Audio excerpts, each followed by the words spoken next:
ಇನ್ನು ಪವನ್ ಇದ್ದಾರೆ ಶಿಗ್ಗಾವಿಯ ರಿಸಲ್ಟ್ ಬಗ್ಗೆ ಹೇಳೋದಕ್ಕೆ.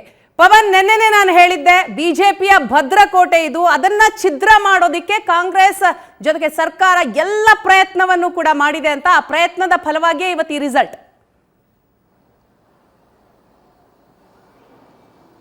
ವೀಣಾ, ಖಂಡಿತವಾಗಿ ಈ ಬಿಜೆಪಿಯ ಭದ್ರಕೋಟೆಯನ್ನು ಛಿದ್ರ ಮಾಡಲಿಕ್ಕೆ ಕಾಂಗ್ರೆಸ್ನ ಅಶ್ವದಳನೂ ಬಂದಿತ್ತು, ಕಾಲ್ದಳನೂ ಬಂದಿತ್ತು, ಸೇನಾಧಿಪತಿಗಳು ಬಂದಿದ್ರು, ಮಹಾರಥಿಗಳು ಬಂದಿದ್ರು. ಈ ಕಾರಣದಿಂದಾಗಿಯೇ ಶಿಗ್ಗಾವಿ ಇವತ್ತು ಛಿದ್ರ ಆಗಿದೆ. ಕಾರಣ ಕಾಂಗ್ರೆಸ್ ಮಾಡಿದಂಥ ಒಗ್ಗಟ್ಟಿನ ಹೋರಾಟ ಏನಿತ್ತು ಶಿಗ್ಗಾವಿಯಲ್ಲಿ, ಅದು 4 ಬಾರಿ ಬಸವರಾಜ ಬೊಮ್ಮಾಯಿಯವರು ಗೆದ್ದು ಬೀಗದಂಥ ಕ್ಷೇತ್ರ. ಪುತ್ರನನ್ನು ರಾಜಕೀಯವಾಗಿ ಸ್ಟ್ಯಾಂಡ್ ಮಾಡಬೇಕು ಅನ್ನುವಂಥ ನಿಟ್ಟಿನಲ್ಲಿ ಪ್ರಯತ್ನ ಮಾಡ್ತಾ ಇದ್ದಂಥ ಕ್ಷೇತ್ರದಲ್ಲಿಯೇ ಬಸವರಾಜ ಬೊಮ್ಮಾಯಿಯವರ ಪುತ್ರ ಭರತ್ ಬೊಮ್ಮಾಯಿಯವರು ಸೋಲು ಕಾಣುವಂತೆ ಮಾಡಲಿಕ್ಕೆ ಸಾಕಷ್ಟು ವಿಚಾರಗಳು ಪರಿಣಾಮ ಬೀರಿದೆ. ಇಲ್ಲಿ ಒಂದಂತರೂ ಸತ್ಯ, ಇಲ್ಲಿ ವಕ್ಫು ಪರಿಣಾಮ ಬೀರಿಲ್ಲ, ಮೂಢ ಹಗರಣ ಪರಿಣಾಮ ಬೀರಲಿಲ್ಲ, ಇನ್ನೊಂದು ಕಡೆ ವಾಲ್ಮೀಕಿ ಹಗರಣ ಪರಿಣಾಮ ಬೀರಿಲ್ಲ. ಇಲ್ಲಿ ಪರಿಣಾಮ ಬೀರಿದ್ದು ಕಾಂಗ್ರೆಸ್ ಮಾಡಿದಂತಹ ರಣತಂತ್ರಗಳು, ಅಹಿಂದ ವರ್ಗಗಳನ್ನ ನಂಬಿಕೊಂಡು ಏನು ಸ್ಟ್ರಾಟಜಿ ಮಾಡಿದ್ರು ಅವು ಸಂಪೂರ್ಣವಾಗಿ ಕೈ ಹಿಡಿದಿದೆ. ಅಲ್ಪಸಂಖ್ಯಾತರು, ಅದರಲ್ಲಿ ಮುಸ್ಲಿಂ ಮತದಾರ ಇದ್ದಾರಲ್ಲ, ಸಂಪೂರ್ಣವಾಗಿ ಕಾಂಗ್ರೆಸ್ಗೆ ಬಟನ್ ಒತ್ತಿದ್ದಾರೆ. ಅದು ಮತದಾನದ ದಿನ ನಾನು ಅದನ್ನು ವಿಶ್ಲೇಷಣೆ ಮಾಡಿದ್ದೆ ವೀಣಾ. ಮತದಾರರು ಸಂಪೂರ್ಣವಾಗಿ, ಅಂದರೆ ಪ್ರತಿ ಸಲ ಏನಾಗ್ತಾ ಇತ್ತು, ಬಸವರಾಜ ಬೊಮ್ಮಾಯಿಯವರು ಸ್ಪರ್ಧೆ ಮಾಡಿದಂಥ ಸಂದರ್ಭದಲ್ಲಿ ಪಿಂಜಾರರು, ಕೆಲವರು ನದಾಫರು ಏನು ಕಮ್ಯುನಿಟಿ ಬರ್ತಾವಲ್ಲ ಮುಸ್ಲಿಮಲ್ಲಿ, ಅವರು ಒಂದು 10,000 ಜನ ಬೊಮ್ಮಾಯಿಯವರಿಗೆ ಮತ ಹಾಕ್ತಿದ್ರು ಅನ್ನುವಂಥ ವಿಶ್ಲೇಷಣೆ ಪ್ರತಿ ಬಾರಿ ನಡೀತಾ ಇತ್ತು.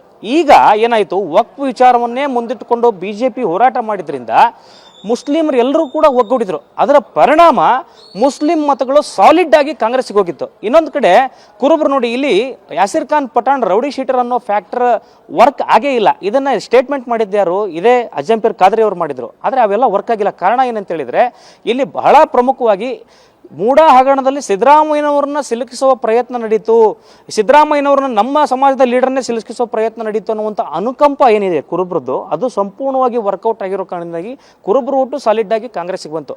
ಬಹಳ ಪ್ರಮುಖವಾಗಿ ವೀಣಾ, ಮತದಾರರು ಏನಿದಾರಲ್ಲ ಮುಸ್ಲಿಂ ಮತದಾರರು, ಕಾಂಗ್ರೆಸ್ಗೆ ಹೇಗೆ ಬಟನ್ ಒತ್ತಿದ್ರು ಹಾಗೆ ಲಿಂಗಾಯತ ಮತದಾರರು ಸಾಲಿಡ್ ಆಗಿ ಬಿಜೆಪಿಗೆ ಮತ ಹಾಕಿಲ್ಲ ಅನ್ನುವಂಥದ್ದು ಈ ಚುನಾವಣೆಯ ಫಲಿತಾಂಶ ಸಾರಿ ಹೇಳ್ತಾ ಇದೆ. ಯಾಕಂತ ಹೇಳಿದ್ರೆ ಒಂದು ಪ್ರತಿಷ್ಠೆಯ ಕಣ ಆಗಿತ್ತಿದು. ಪುತ್ರನನ್ನ ಗೆಲ್ಲಿಸಿಕೊಂಡು ಬರಲಿಕ್ಕೆ ತಮ್ಮ ಇಡೀ ರಾಜಕೀಯ ಅನುಭವವನ್ನು ಪಣಕ್ಕಿಟ್ಟು ಬಸವರಾಜ ಬೊಮ್ಮಾಯಿ ಕೆಲಸ ಮಾಡಿದ್ರು.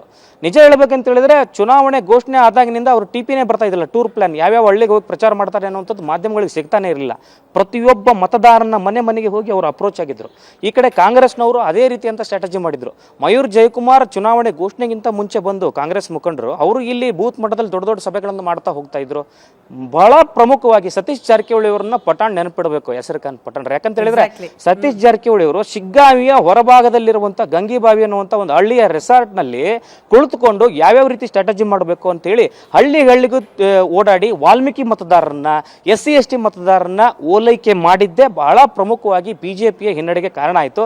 ಇನ್ನೊಂದು ಬಹಳ ಪ್ರಮುಖವಾಗಿ ವೀಣಾ, ಭದ್ರಕೋಟೆ ಛಿದ್ರ ಆಗ್ಲಿಕ್ಕೆ ಕಾರಣ ಬಸವರಾಜ ಬೊಮ್ಮಾಯಿಯವರು, ಅವರ ಪುತ್ರ ಭರತ್ ಬೊಮ್ಮಾಯಿಯವರು ಮತ್ತು ಬಸವರಾಜ ಬೊಮ್ಮಾಯಿಯವರ ಧರ್ಮಪತ್ನಿ ಚೆನ್ನಮ್ಮ ಬೊಮ್ಮಾಯಿಯವರು ಕ್ಯಾಂಪೇನು ಸರಿಯಾಗಿ ಮಾಡಿದ್ರು ಹೊರತು, ಲಾಸ್ಟ್ ದೀಪಾವಳಿ ಮುಗಿದ ಬಳಿಕ ಏನು ಬಿಜೆಪಿ ಮುಖಂಡರು ಬರ್ತಾರಲ್ಲ, ಸುಮ್ಮನೆ ಭಾಷಣಕ್ಕೆ ಸೀಮಿತ ಆಯಿತು.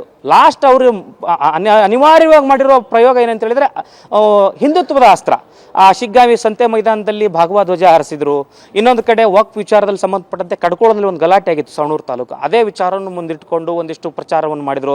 ಯತ್ನಾಳ್ರ ಮತ ಕೇಳಿದ್ರು. ಇದೇನಾಗ್ಬಿಟ್ಟು ಅಂತ ಹೇಳಿದ್ರೆ ಮುಸ್ಲಿಮರನ್ನ ಕೇಳುವಾಗಿ ಮಾಡಿತು. ಹೀಗಾಗಿ ಮುಸ್ಲಿಮರೆಲ್ಲರೂ ಕೂಡ ಒಗ್ಗಟ್ಟಾಗಿ ಹಿಂದೆ ಮೋದಿಯವರ ವಿರುದ್ಧ ಇದೇ ಶಿಗ್ಗಾವಿ ಉಪಚುನಾವಣೆಯಲ್ಲಿ 8,000 ಲೀಡ್ ಕೊಟ್ಟಿದ್ರಲ್ಲ, ಅದೇ ರೀತಿಯಾದಂಥ ಲೀಡನ್ನು ಇವತ್ತು ಯಾಸಿರ್ ಖಾನ್ ಪಠಾಣ್ರಿಗೆ ಕೊಟ್ಟಿದ್ದಾರೆ ಅನ್ನುವಂಥ ವಿಶ್ಲೇಷಣೆ ನಡೀತಾ ಇದೆ ವೀಣಾ.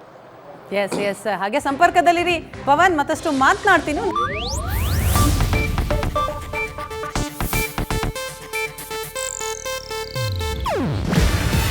ಇದು ಏಷ್ಯಾನೆಟ್ ನ್ಯೂಸ್ ನೆಟ್ವರ್ಕ್ ಪ್ರಸ್ತುತಿ.